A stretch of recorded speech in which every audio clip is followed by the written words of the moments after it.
like.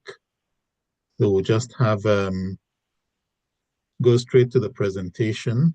I'll introduce the speaker, and after that, after his presentation, we'll have questions and answers.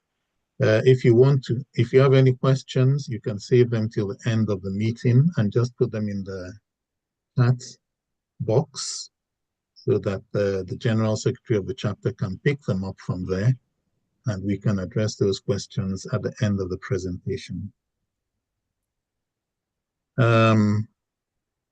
So I'm not sure who exactly is on the call, but the president of NAPE has sent a message that he will not be able to join at the beginning of the presentation, but that he'll try and join before we finish the session for today. So other members of the NAPE Exco who are here, I'd like to welcome them, and other fellows of NAPE who are present here, also to welcome them to this presentation. And to all of you who have made out time from your busy schedules to be at this presentation, you're all welcome to this presentation. So our speaker for today is Dr. Dinfa Barshep, who is a reservoir geologist, and he specializes in integrating sedimentological, petrographic, and geochemical data to characterize reservoirs in order to understand the all-important reservoir quality and reservoir quality distribution, which is very important to us as geologists in the oil and gas industry. He has a strong data-driven philosophy and a keen interest in using multiple data sets to understand broad as well as small-scale reservoir properties. He currently works as a staff reservoir geologist with Petrostrat in North Wales, and we acknowledge Petrostrat, who have allowed him to make this presentation to us. Prior to joining Petrostrat, he worked for CGG, also in North Wales, as a clastic sedimentologist. Between 2016 and 2020, he was a demonstrator and teaching assistant at the University of Liverpool. His career started in 2010 as a field geologist, working on water borehole projects across different parts of Nigeria. Dr. Barshep has a PhD in sedimentology from the University of Liverpool, an MSc in oil and gas engineering from the University of Salford, and a BSc in geology and mining from the University of Jos. He is an accomplished reservoir geologist with publications in international peer-reviewed journals. So Dr. Dinfa, you're welcome to NAPE, and we'll hand over to you to make your presentation. Thank you. Okay, thank you very much.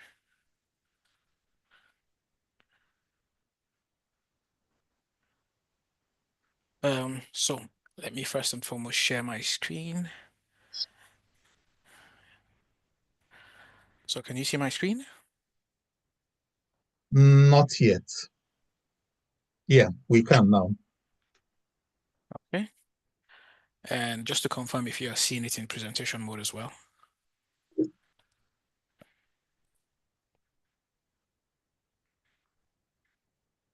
Hello? Not yet. Okay, I think it might be.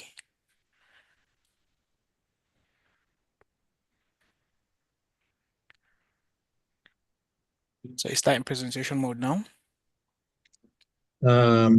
No, it's not in presentation mode yet. Yes. Okay. So I'm seeing mine in presentation mode, but just confirming yours is in presentation mode now. Yes, we can. We can see you in presentation mode. Okay, so thank you for that. Good afternoon, everyone.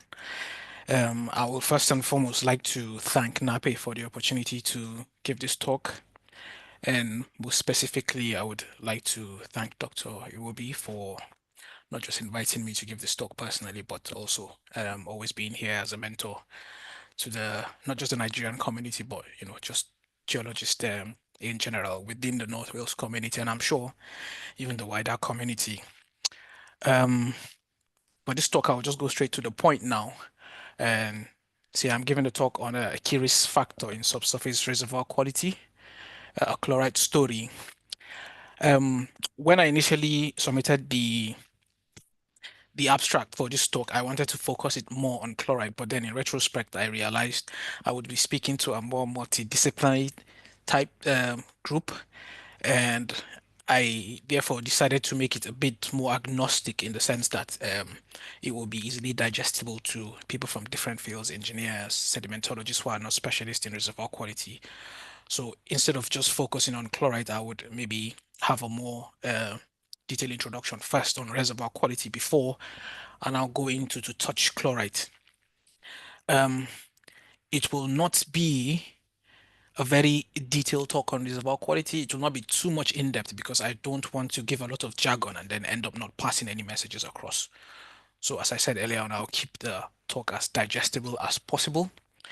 So in introduction anyways, I will just give a brief outline of the talk, just to see how the talk will proceed. I will first and foremost start by just providing a context as to reservoir quality itself. Um, I will then define what reservoir quality is and say why it's important. I will then highlight the controls on reservoir quality. Then I will go into what chlorite is, how chlorite is formed, and its effects on reservoir quality. And then I'll conclude by, highlighting some of the factors to consider when predicting and modeling chlorite in sandstone reservoirs. So, just as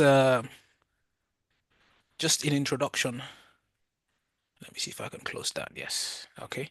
So just in introduction, we can see this image here, this illustration with like a reservoir in itself on this side with a complete reservoir petroleum system. So we have source rock, there are migration pathways, and just 1 second, let me get the mouse pointer up.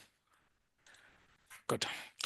So we have like there's a source rock here, we have a seal forming a trap structure, and we have a continuous reservoir running through. Now in this case, we do have like a well here producing from that reservoir. We can see that this well is productive, while this other well here is not productive. So the question would be, if we have a continuous reservoir body with similar facies, and then they are showing different production characteristics, what other factor could cause that difference within the reservoir? We can see in this porosity permeability plot in here that even when sometimes we have similar reservoir systems, we can have variations in the production properties of that reservoir. So the question is, what other key factor is missing from that analysis that could cause maybe that difference in production between these reservoirs? So basically, one of the key risk factors that should be considered in this kind of situation is reservoir quality. So that begs another question again: what is reservoir quality? So reservoir quality basically is defined by the porosity and the permeability of a reservoir. So the porosity is basically like the pore volume compared to the total volume of the rock. And we can see in this cartoon here, there are pores, which is in blue color. And then when we look, we can see these arrows pointing to the connection between those pores. So the connection within those pores now point to the permeability of that rock in itself. Now, why is this important? Porosity basically determines the capacity of your reservoir, how much hydrocarbon or fluid you can store within that reservoir, while permeability determines how much you can flow into or out of that reservoir, depending on what exactly that particular project is all about. So, why why do we need to understand reservoir quality? Because if you understand what happens within your reservoir and what causes those differences within your reservoir, then you can now be able to predict what happens within that reservoir, even away from well-controlled points, and you can now extend that understanding to improve your production from that reservoir. Now, these applications are useful in things like hydrocarbon exploration, carbon capture, utilization, and storage. You want to know how much carbon you can store within, your natural reservoirs, how much injectivity, the rate of injectivity. Similarly, in hydrogen storage, in environmental studies like pollution control, pollution studies, and all that, you can have in geochemical studies as well. So these are all important considerations for reservoirs. So, having highlighted those, what are the factors that control reservoir quality in itself? To start that, reservoir quality is contained within rocks, within their natural environment. So to understand what causes those rocks to evolve to their current state, we need to go back to the genesis. And the genesis in this case will be the provenance. So the provenance is basically the hinterland or where you get your sediments from. So depending on whether you have igneous, sedimentary, metamorphic rocks, whatever it is, the provenance would control the mineralogy of the sediments, the individual grains. Depending on how they are weathered, it will control like the grain size and the texture as well. So within that, depending on the climate and sometimes the tectonism, when those grains are being transported to the depositional environment, they will then be altered depending on climate and other factors that control erosion. And then when they finally get to the depositional environment, they will have an initial porosity and a permeability, which is basically as a function of the depositional environment. Hydrodynamic conditions will actually control how the distribution of those sediments will be within that environment. But the main takeaway from the depositional environment is that when sediments are deposited within that environment, they are chemically and mechanically unstable within that environment. Now, as more sediment gets to be deposited and stacked upon each other, what happens is those sediments seek to now try to achieve chemical and mineralogical stability. And the process of that is called diagenesis because sediments are now on their way to evolve and become rock. Now, during diagenesis, the reservoir quality will now have continuous evolution and alteration of the porosity and permeability. So, how does diagenesis affect the reservoir quality? Well, basically, there are two important phases to look at. There is the phase where you have the effect on sediments at shallow depths. So we're talking from the depositional environment up to depths of about 2,000 meters, 2,500 meters, but basically 70 to 100 degrees centigrade because you have increase in temperature with depth. We call this eogenesis or eodiagenesis, depending on what text you are looking at. What happens in this stage is basically you have sediments within the control of the depositional environment. So pore fluid chemistry, temperature, pressure conditions, biological activity, you have reduction, oxidation type interactions. But as you progressively bury the sediments, what happens is the effect of that depositional environment reduces. So you can have some cements being formed. So basically, cements in this case would be like maybe calcite cementing within the grains and bonding the sediments together. But more importantly, in this case, what you have is compaction. So as more sediments get loaded on top of each other, the weight in itself increases the effective stress on that sediment, and then you can have reduction now in the size. So you can see this cartoon here is basically just showing an illustration. You can see the volume of that sediment is significantly, relatively high anyways. But as you bury the sediment more, you can see it's getting squeezed together. There's some grain rearrangement. Some of the pore spaces, which is shown by this blue area in between, is being reduced. So there's reduction in porosity and the connection of those pore spaces. And progressively, you can see there's not much reduction in the volume here. However, you can see some dissolution is happening here, which might increase the porosity in itself. We will get to that later in more detail.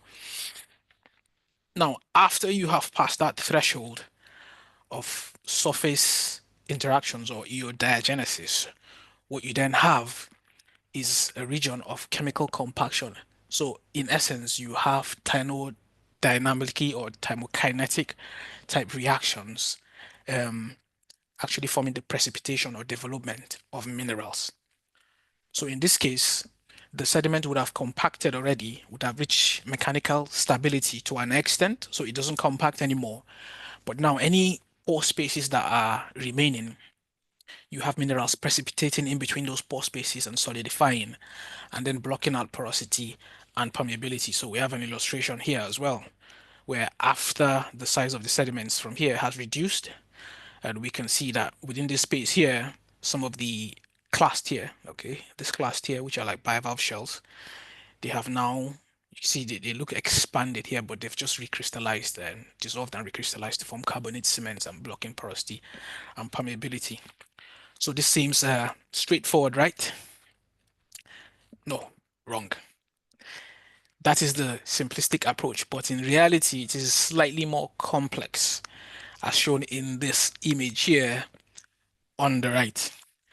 So you could have a sediment starting from about, let's say, 40-45% porosity, depending on the ductile grain content you have. So ductile grains, they can basically be they're more malleable. You can twist and bend them more easily. So depending on the ductile grain content, they may be more susceptible to compaction. So you see a very high rate of porosity loss, up to like maybe 10%.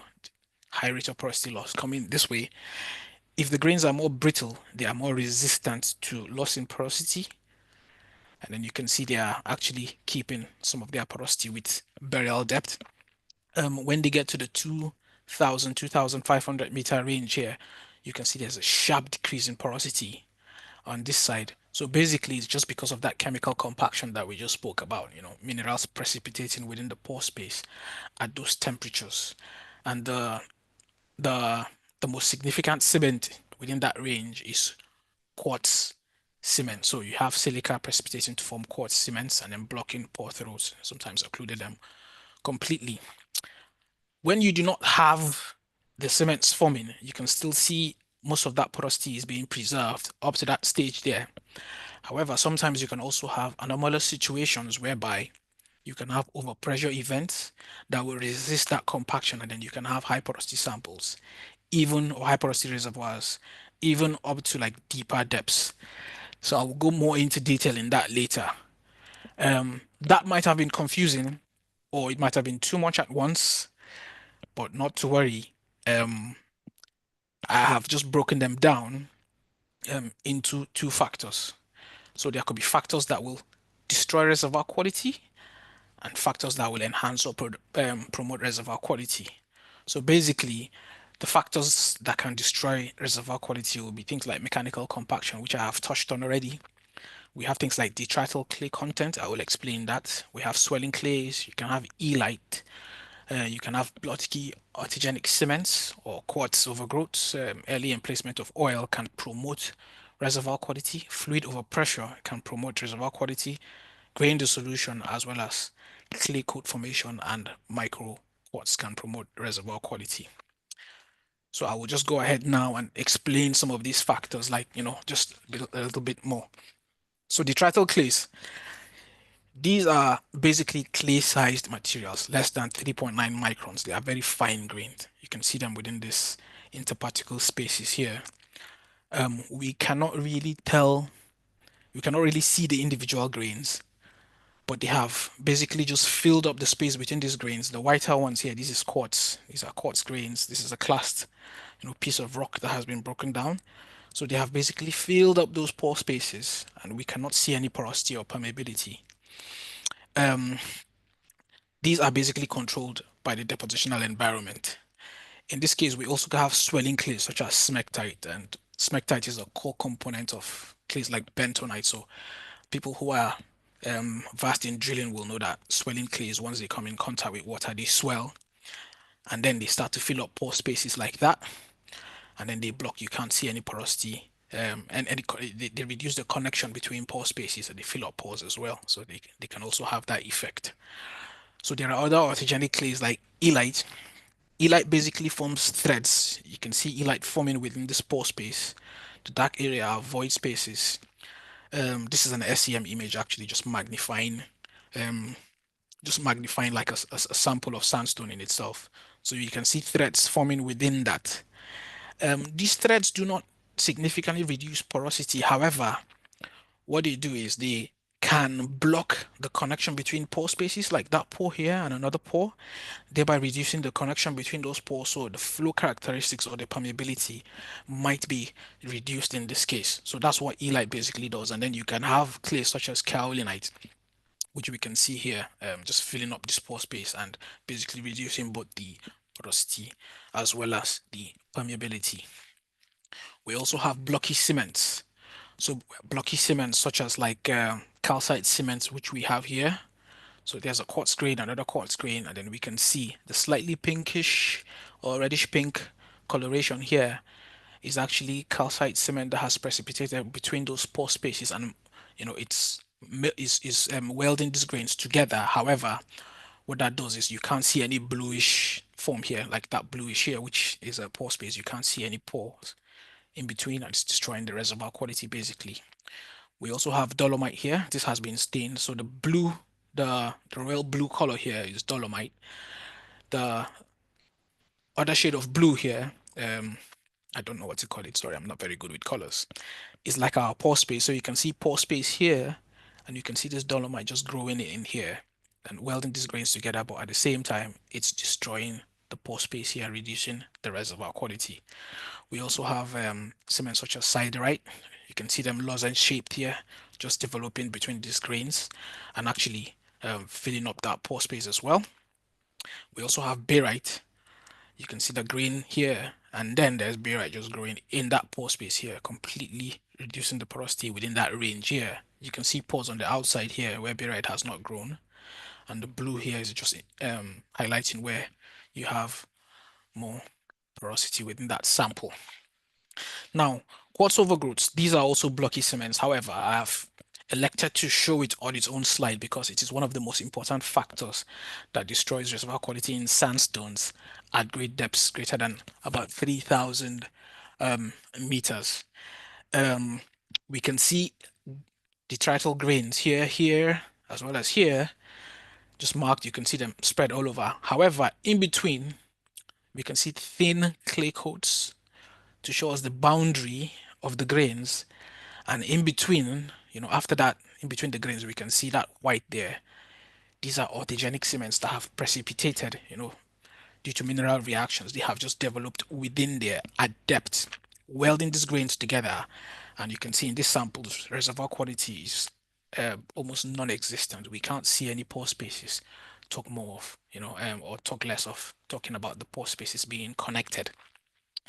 Now, when we have depths of up to 3 to 4 kilometers and temperatures actually, which is the most important factors, greater than 70 degrees, the formation of quartz overgrowths becomes accelerated. But for quartz overgrowths to form, there are three different factors that must be met. We need to have a source of silica. So silica is basically the component that we make glass with. If you see like big sand grains at the beach, so it's a lot of silica in there. We have silica in dissolved pore fluid.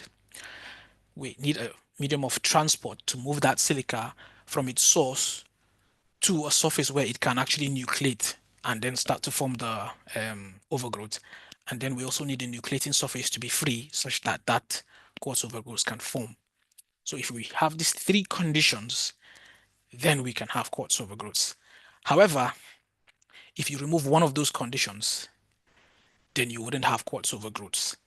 So in this case here, we have early oil emplacement, which is one of the factors that I had mentioned earlier that can actually promote reservoir quality. And the thing with early oil emplacement is that it forms coats around grains. So it coats the grains. And remember what we spoke about before, that quartz overgrowths, we need a nucleating surface to form. We can see here there's a thin clay rim here, a clean dust rim, sorry, on this, and you can see the quartz overgrowths forming here and just destroying the reservoir quality within that grain. However, on this other grain here, we can see where we have the hydrocarbon stain here, or the oil stain here. We can see there's no quartz overgrowth. where it is patchy, and then that particular side there, we see there is no oil emplacement, we can see the quartz overgrowth is actually developing into the pore space. Similarly on this side as well. So this is just like a magnified snapshot of how that can actually form and, either help us to preserve reservoir quality. So another factor I had spoken about earlier was fluid pressure.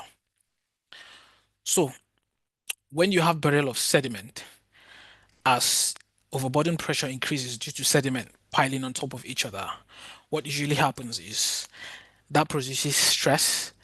And then as the sediments get squeezed together, sort of like a balloon, you're squeezing a balloon, the fluid will now expel. So as the fluid is getting expelled, the volume will now reduce and then reduce the size of the pores. Now, if the fluid is not getting expelled, even though you're adding pressure, what tends to happen is because it's not being expelled, it's just imagine you've blown a balloon and you're now squeezing it, but you're squeezing that balloon, but the air is not going anywhere. So what happens is the air inside is now resisting you. You will not be able to squeeze that balloon. So it's a similar phenomenon happening here, whereby even though there is overburdened pressure, the fluid is not going anywhere. So it's retaining that pore space instead of the pore space is getting reduced. So we can't really squeeze any of the fluid out, and it's retaining the porosity in this case. So this is one of the ways in which we can actually maintain reservoir quality. So you can have maybe your pressure gradient here, and then there's a fluid pressure gradient here. But when the fluid is not escaping, then you can now have the fluid pressure increasing here, thereby reducing the effective stress and then preserving the reservoir quality within certain reservoirs. Now, another factor that promotes reservoir quality is when you have grains dissolving. So if you have maybe like labile grains like feldspars under acidic conditions, they become undersaturated, and under those unstable conditions, what happens is they dissolve. So we have a plagioclase feldspar here, which has dissolved partially, and then we can now see all these open pore spaces have just formed, thereby increasing the porosity of the sample. And then if these pores are now connected, then reservoir quality altogether improves.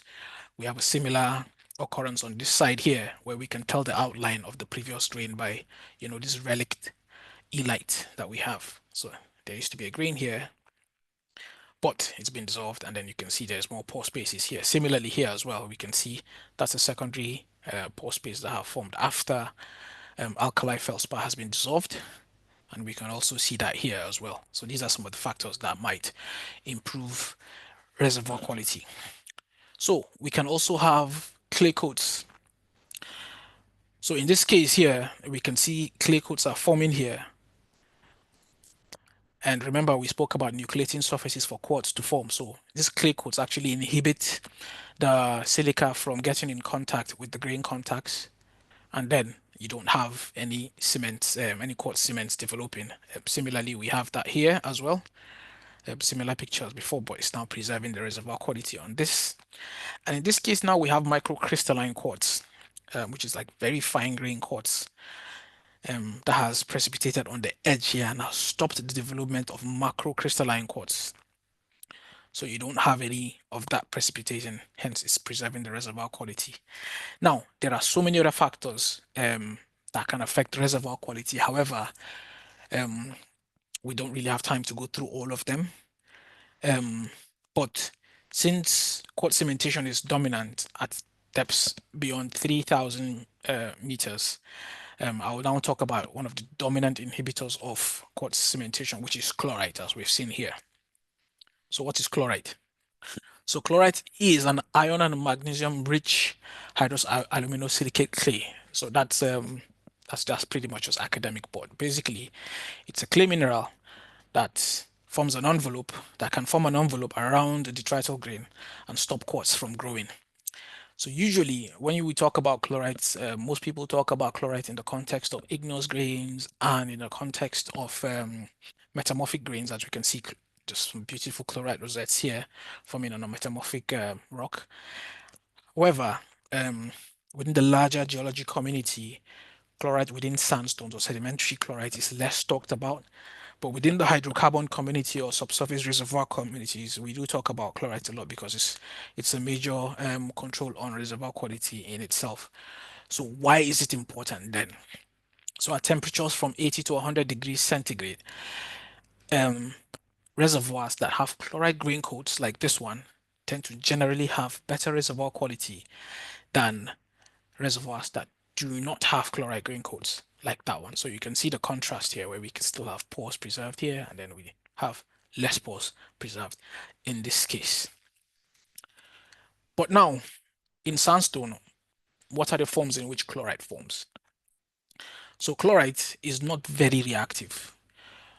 So that's compared to certain high temperature minerals like maybe olivine and orthite and all that. It's not very reactive. So it can get broken down mechanically and transported to several depositional environments in situ as maybe lithic grains, just pieces of chloride in different grains, or grains that could form chloride later.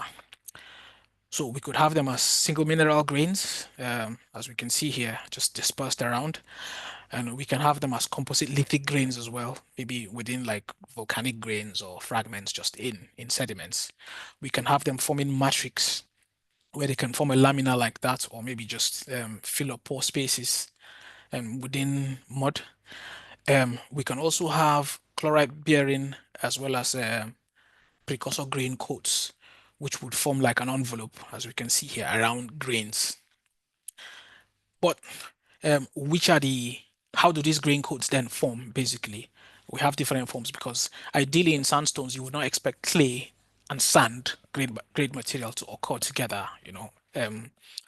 Widespread occurrence like that, it's quite rare. So sometimes you can have bioactivation where living organisms they munch on, they eat food and they bore into sediments, and then while they are boring or they are digging, or where they live within sediments, they introduce clays into that sediment. We can have ingestion where things like worms, they eat food and sand goes in, and then within their digestive system now sand gets mixed with clays and then they excrete that. Then we can have soft sediment deformation where you can have sediment moving over like clay and sand getting fluidized and then they mixed up. Or we can have clay infiltration, which I will explain in a bit now. And another way in which we can also have chloride or chloride bearing precursor grains is where we have autogenic grains. So autogenic grains are grains that form within a depositional environment, such as like Barshep ooze within a depositional setting. I will show an example of that in a bit. So now,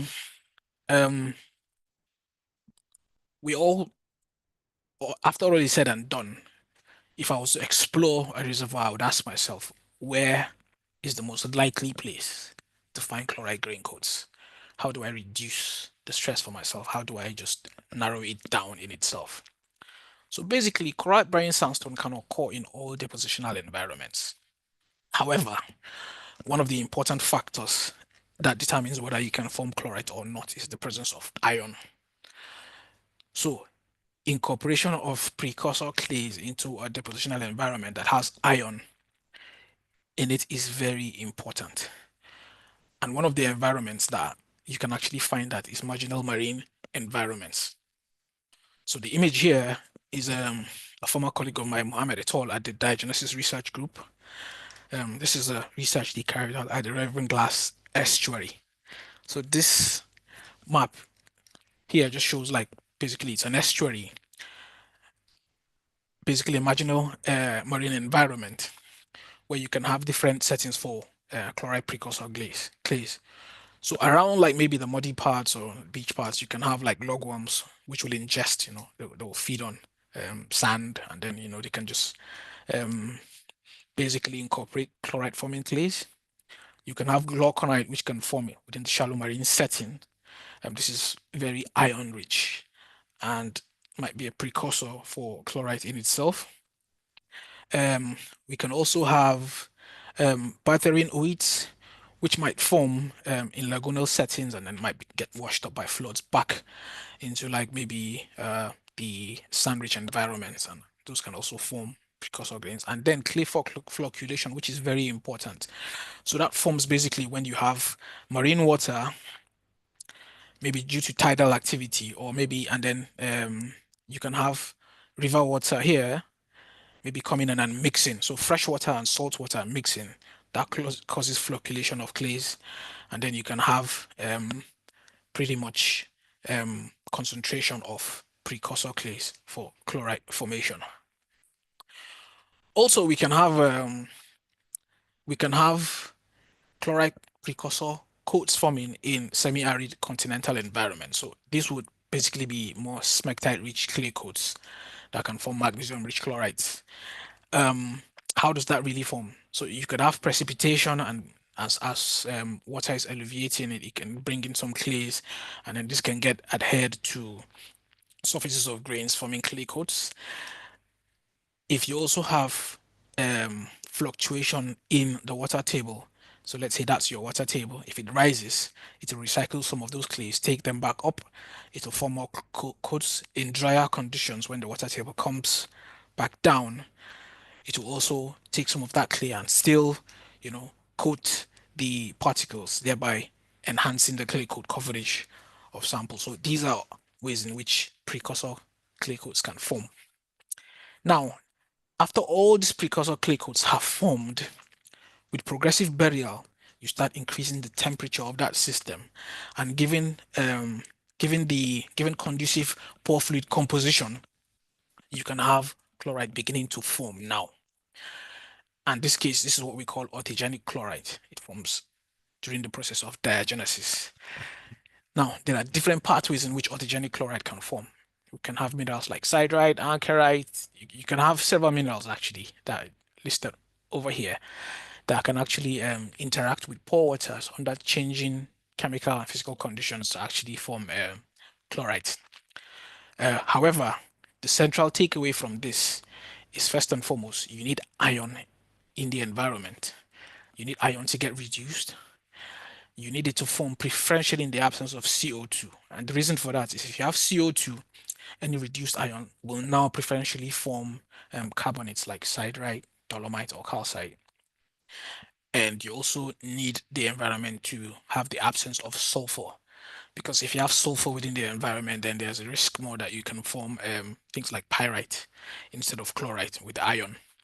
And then you also need a precursor silicate mineral assemblage. So that is also one condition that more often you need to have to be able to form chlorite within diagenesis. So the chlorite in itself forms in three forms. So you can have grain replacive chlorite, pore filling, and grain coating chlorite, which I'll expatiate on. So grain replacive chlorite. This is not very common compared to other forms of chloride. However, the reason why that is because it requires a specific set of unique set of chemical conditions and provenance to actually form. Basically, what really happens is you can have a mineral like that piece of biotite here. It just looks like wood here on this thin section image. You can have pieces of biotite or a precursor mineral, and given the right conditions, chloride will now replace that mineral. So it will still retain the form of that mineral in this case, but it would have replaced the mineral. Same thing with this glauconite, which has been replaced by chlorite, and you can see that biotherinoid here that has also been replaced by chlorite. Now, in terms of reservoir quality, because you're only replacing one mineral for the other, it's not expanding, it's not contracting. You're basically not precipitating any more minerals within the pore space, so it doesn't really affect reservoir quality. However, sometimes after that kind of alteration, the mechanical properties tend to change, and they might become a little bit more ductile, like in this case where we have that biotherinoid here, slightly more ductile, so it's expanded here, and you can see it can occlude some of the pore spaces and reduce permeability. However, this does not significantly affect reservoir quality. So this common form is pore filling chloride. So pore filling chloride basically forms within hypersaturated pore waters. So it forms between grains, as we can see here. This is pore filling chloride between these quartz grains here. And we can see it's forming within that pore space and reducing the pore volume, the total pore volume itself. So it's degrading the reservoir quality. So these can actually form from ductile rock fragments. Let's say maybe you have a piece of mud that has been squeezed up and can be able to change now into chlorite. You can also have entrained fine-grained sediments from bioturbation. Organisms are boring into the subsurface and they're introducing clays which can get transformed. And then the takeaway from this basically is that these are detrimental to reservoir quality because they fill up pore spaces. They also block pore connectivity, and these will reduce reservoir quality overall. And we also have grain coating chloride. Now, grain coating chloride, they form isoparkous coats on grain or envelopes. Isoparkous means maybe roughly equal sized. So you can see here on this grain, you can see the coats just forming across there and across there as well, and other parts of that.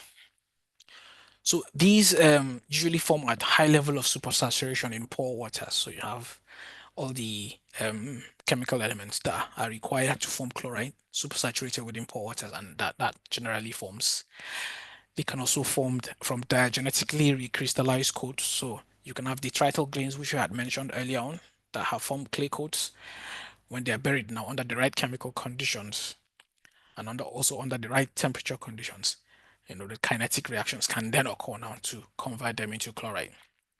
So there's also diagenetic orthogenic clay coats, which basically you can have orthogenic minerals already getting transformed into another orthogenic minerals, maybe like elite or smectite being converted to chloride.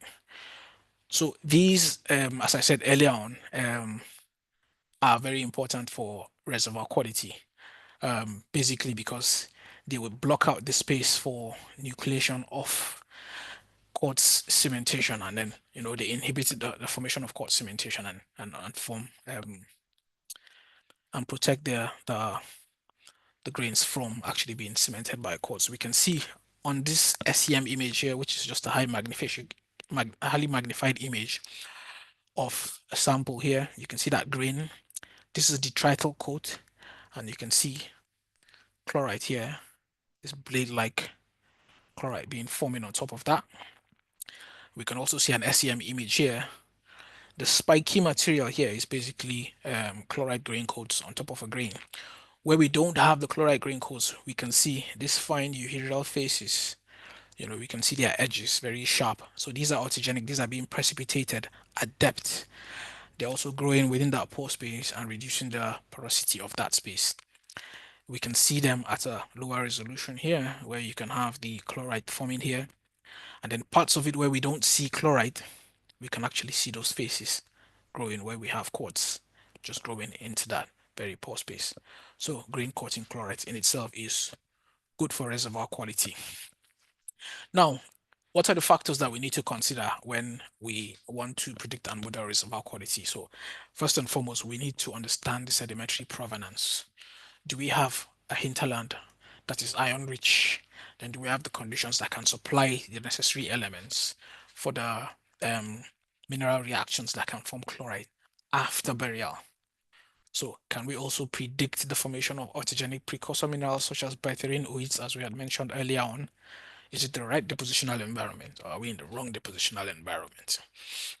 So is orthogenic chloride derived from materials in the geochemical system at a bed scale?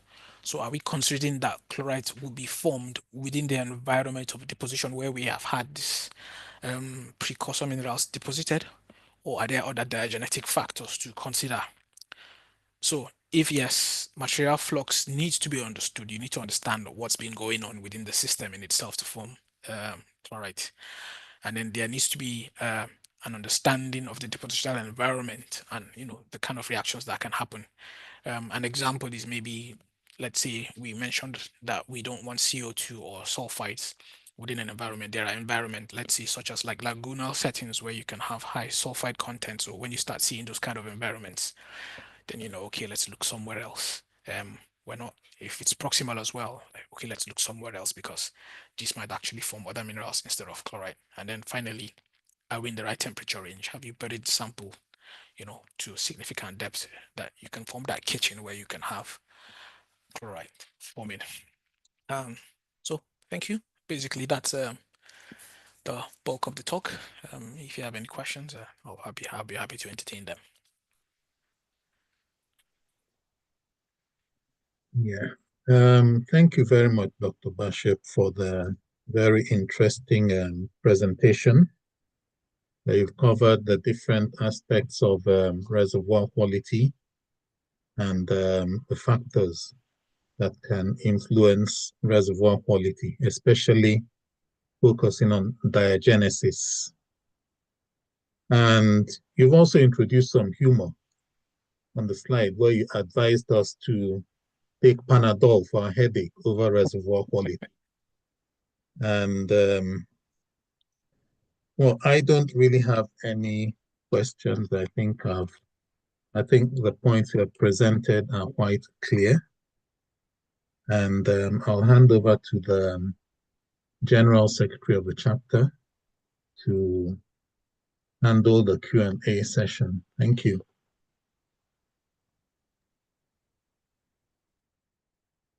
Thank you, my coordinator, and thank you, Speaker Dr. Dinfa, for the insightful presentation. So we have just two questions on the Q&A. The first one has to do with the percentage range of chlorite in a sand that would significantly strain the permeability of a whole sandstone sample. So if there's a range for that, and what would that be that can significantly affect permeability of a whole sandstone sample? And then the second one is, can dissolution of chlorite help to remove or reduce the quality of a sandstone reservoir? Yeah, so those are the two questions. We have someone that has raised their hands.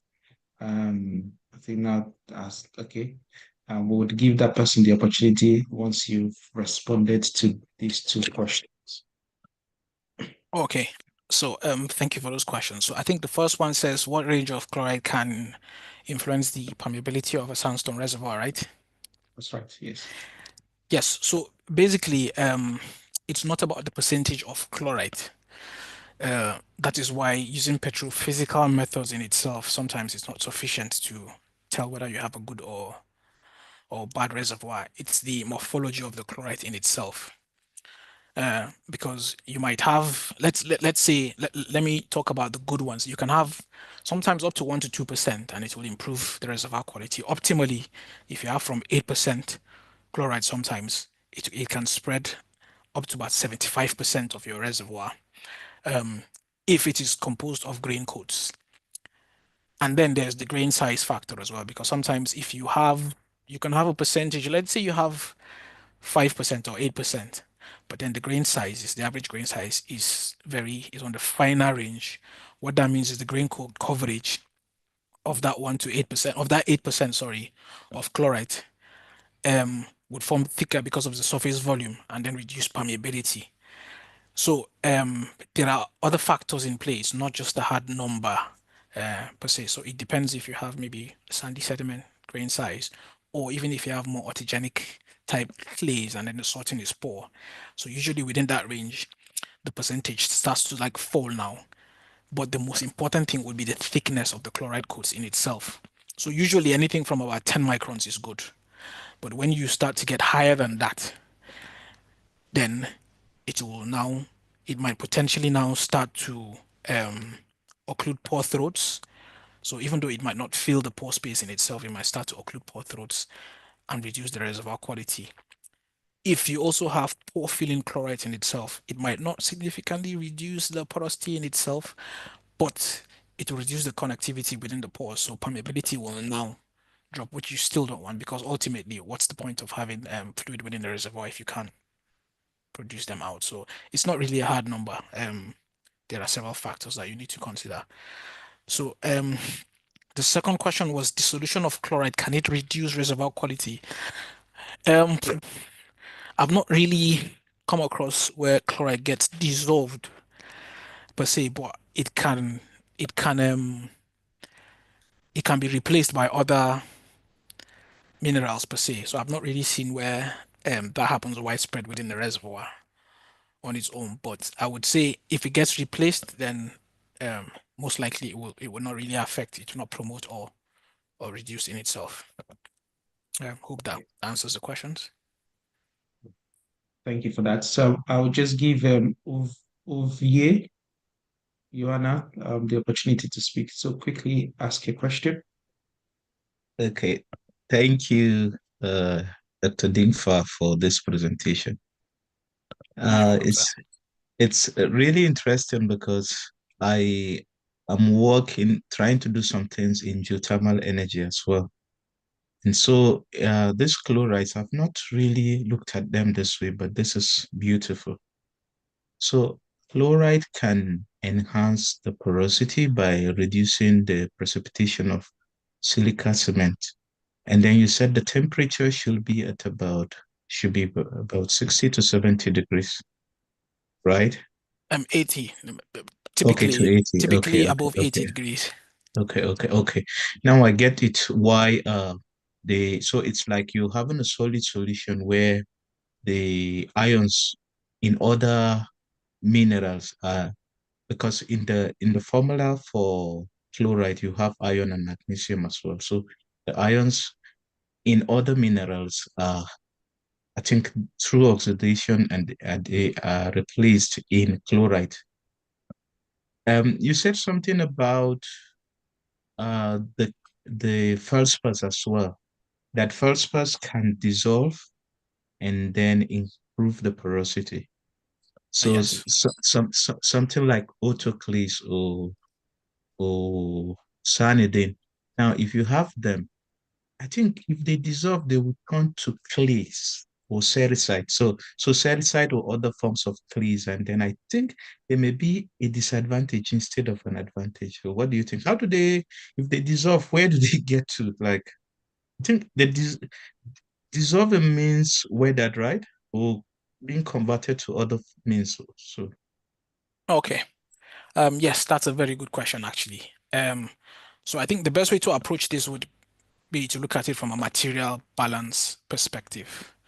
So if they get altered or degraded, then they can form clays, because you're basically just talking about in situ degradation of that feldspar in itself.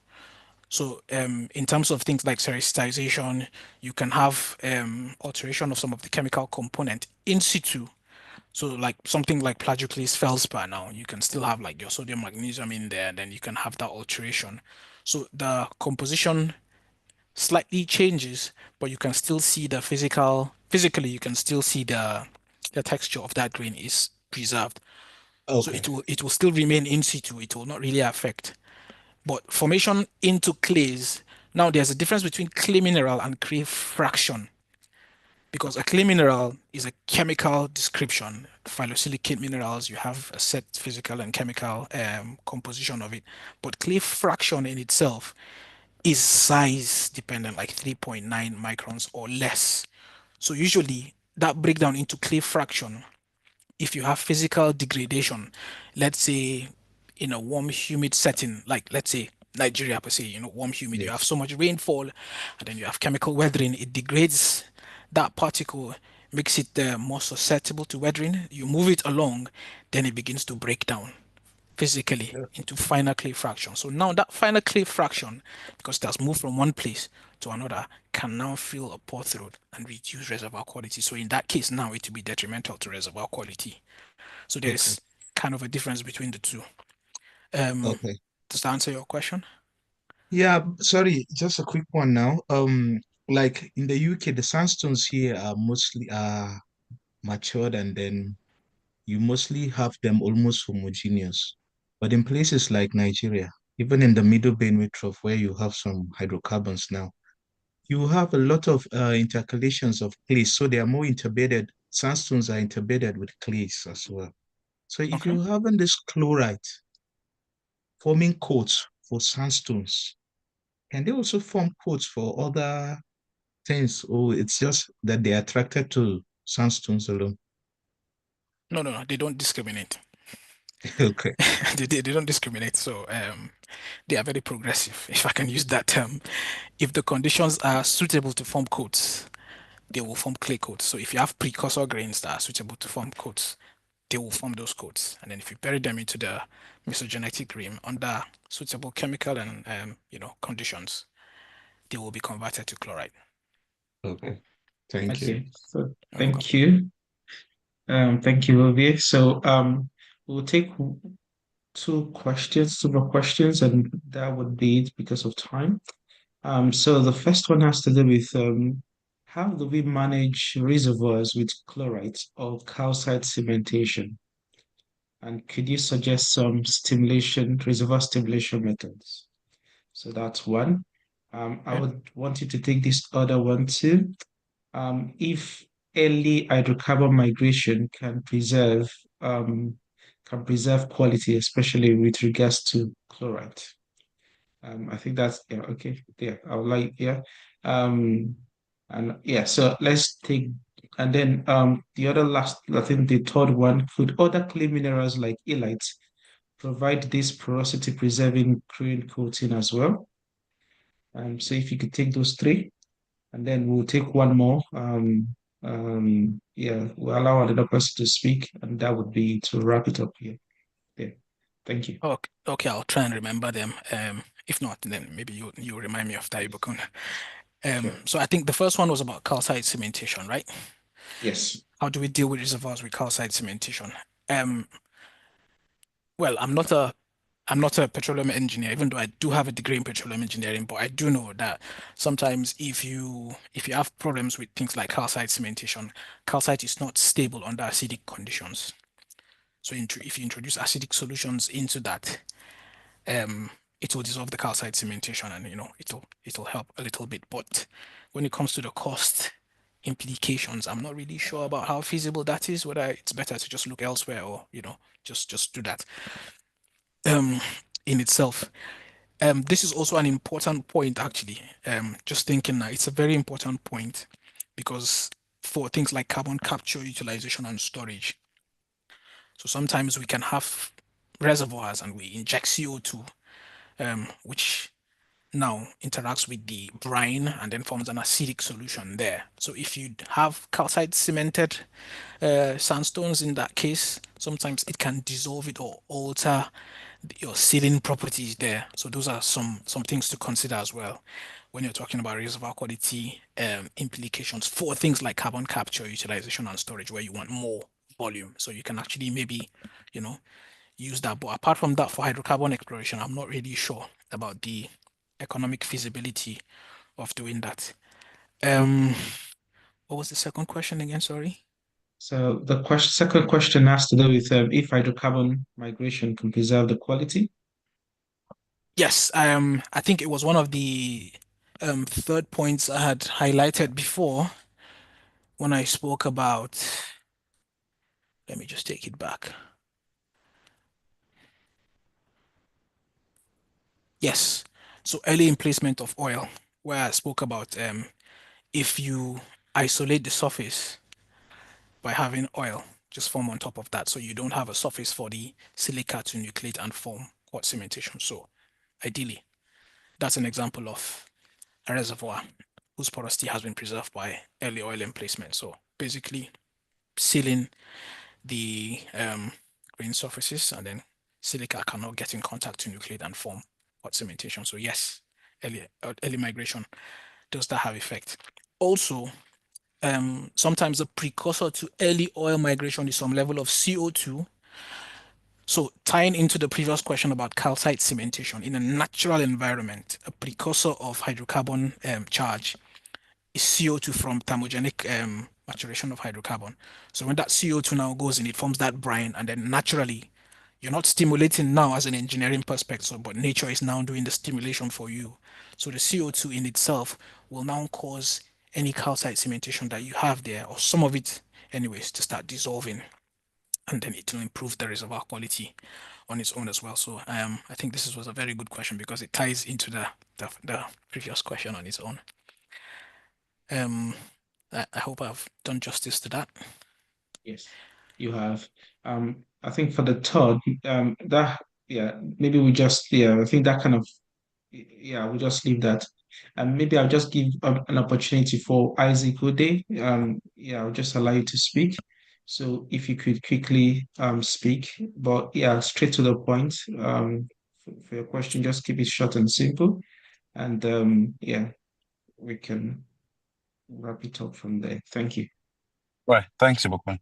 Hi, Dr. Dinfa. Thank you for another interesting presentation. Well, my question is, I don't know.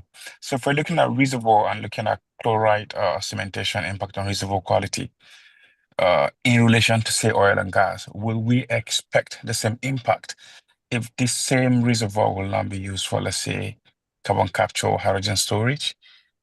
Because I would imagine that the reservoir quality needs might not be the same, given that we're looking at things with different properties. So if we're saying chloride is affecting reservoir quality, particularly for oil and gas, would we want to rate the same level of impact to, say, carbon capture or hydrogen storage or environmental stuff? Yes, the impacts will be similar. I think Okay. the outlook will be slightly different because what you are basically looking at is, do you have pore spaces in there? Let's not forget that there are a lot of reservoirs that are being repurposed from when the hydrocarbon had previously been extracted, but now they are being repurposed to actually inject CO2 or hydrogen sometimes back into those reservoirs to store them. If after burial, chloride has preserved the reservoir quality, then the pores are there, they're there. So at that stage, even if you inject into those reservoirs and the CO2 now starts to have any form of reactions with the subsurface, your main goal is to trap your CO2 within that particular environment. So if your CO2 stays trapped in there, then it's fine. So in that case, you will no longer be talking about the reservoir in itself. You'll be talking more within the range of things like seal integrity. Yeah. What is your sealing material? How much pressure of that CO2 you are putting in there? Would it affect your seal integrity? Will it cause more fractures? Will some of the chemical reactions cause the breakdown of your seal integrity? Like things that where you have maybe like CO2 and brines forming. But in the case of chlorite, it will still be good per se for your CO2, I suppose. Thank you for that. You're welcome. Thank you so much, Dr. Dinfa, and thank you all for the questions. Yeah, you've made it interactive. Do apologize that we can't take any more questions. I think just for the time, what you could do if you could wait till the end. So we have a networking session where if Dr. Dinfa is happy to take any question, further questions yeah, he can do so. But yeah, I'll just hand us over to Dr. Iwobi to yeah, invite yeah, the NAPI president, the ESCOs, for them to give their speeches, and then we'll go straight into the announcement and then vote of thanks, and that would be it. And then finally the networking session. Thank you. Yeah, thank you very much. Like I said earlier, the NAPE president had sent a message that he wouldn't be able to join at the beginning of the session. I don't think he has been able to join yet.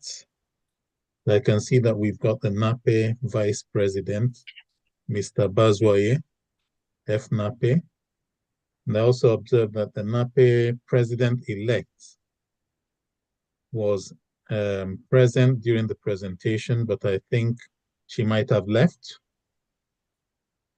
I'll call on Mr. Bazwaye to say a few words on behalf of NAPE.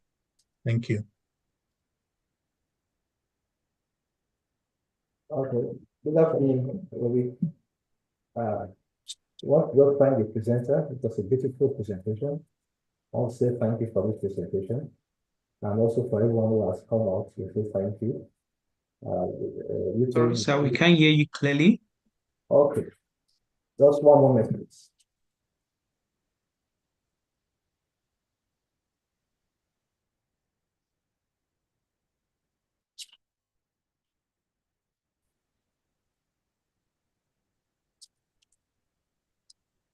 Oh, hello? Hello? Yes. I think he's gone. Okay, he's back. No, he's back here. Just set for my a different. I changed my. I just changed my speaking. So I want to say thank you to UK chapter and the presenter. It's a good one, and everyone who has come. I want to say thank you to everyone.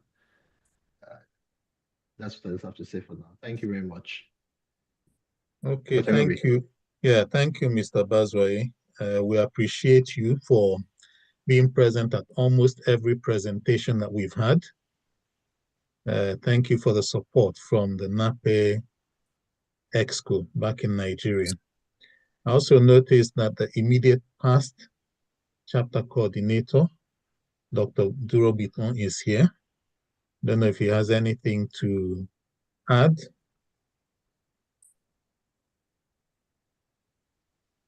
If Okay, not, thank you very much, my chapter coordinator. Thank you very much. That was a very great presentation. Although I wanted to ask a question, but I didn't. Maybe every day see my chat.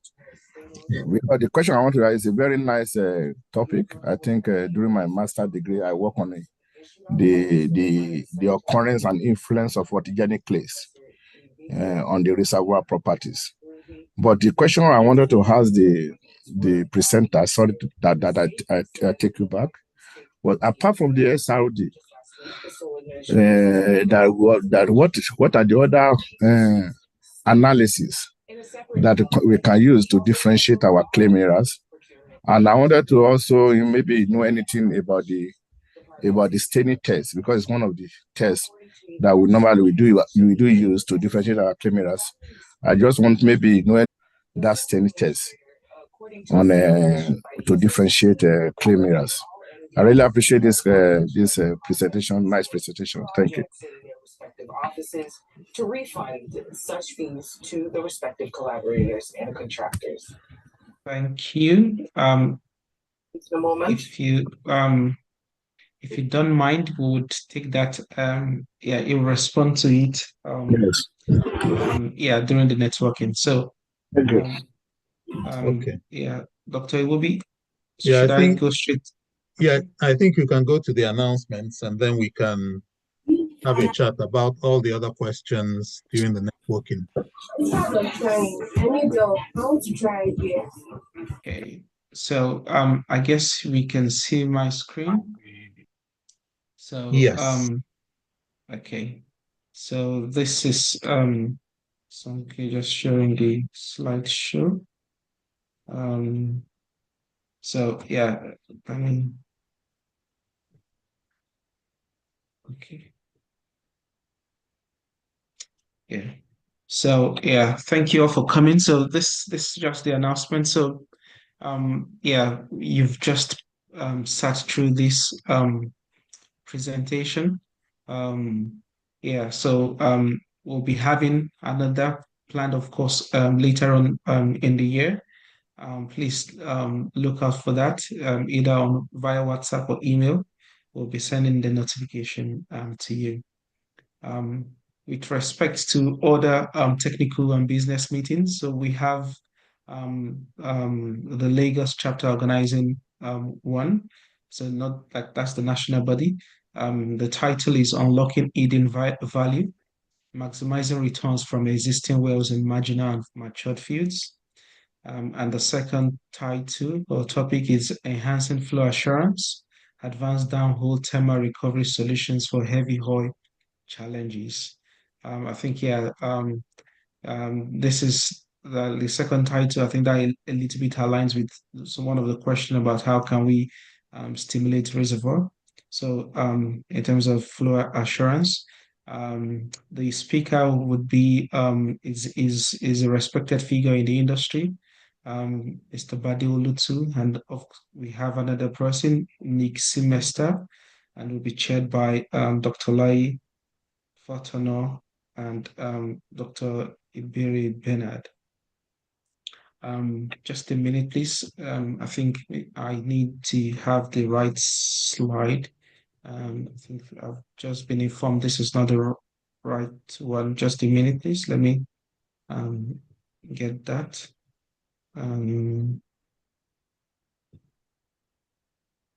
Okay.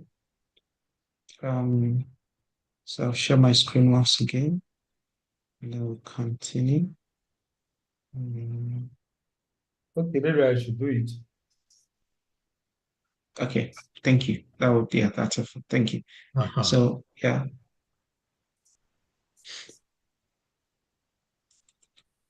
Okay. So the next slide. So just to mention that this technical and business meeting will take place on the 16th of April at 11 a.m. Both UK and British Summer Time and West African Time. So if you're in Lagos, you can attend in person or you can join this via the Zoom. So the Zoom link is there. And yeah, that's for that. Please, the next slide.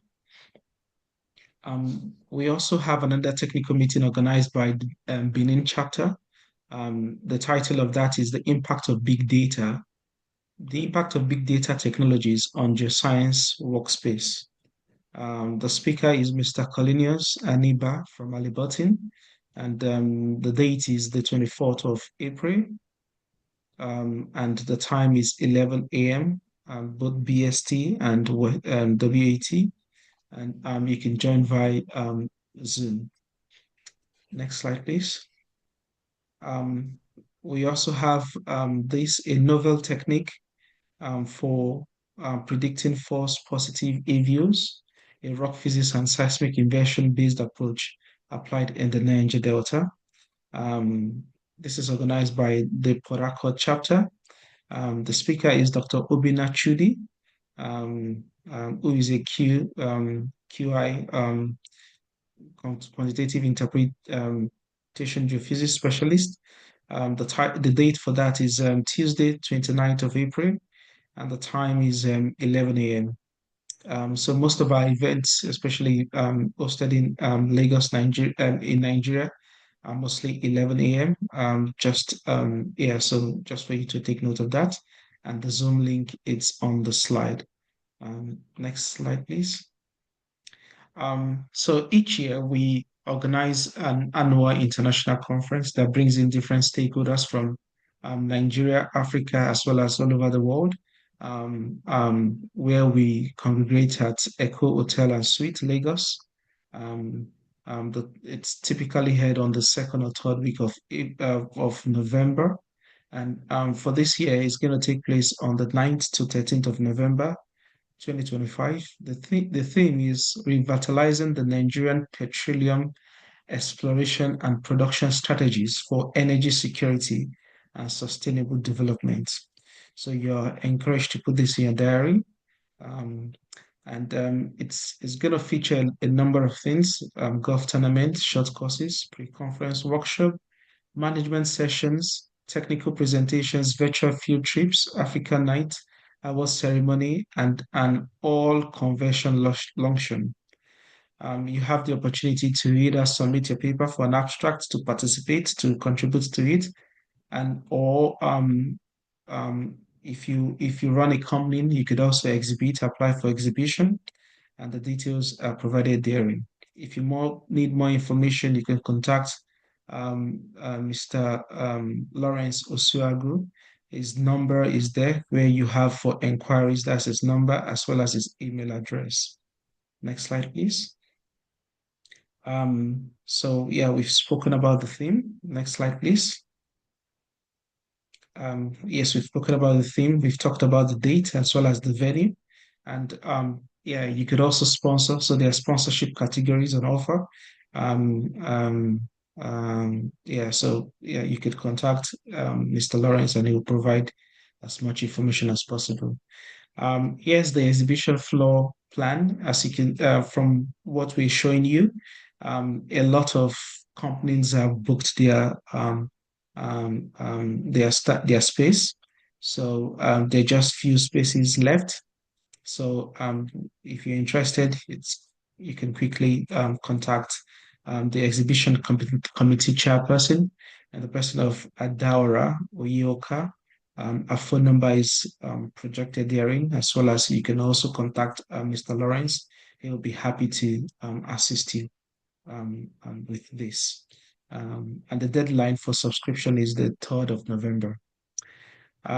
For our election, so as an association here, our ESCOs are elected into different offices. So we have the NAPI election that is going to come up soon. We're asking for people to nominate people for different offices on offer. We've got, for details, please check the website. Next slide. Of course, what keeps us running and what keeps us here has to do with members, active members contributing and paying their dues. So this is just a reminder that for you to pay your dues, whether you're a student member, active or associate, or even corporate member, please pay your dues.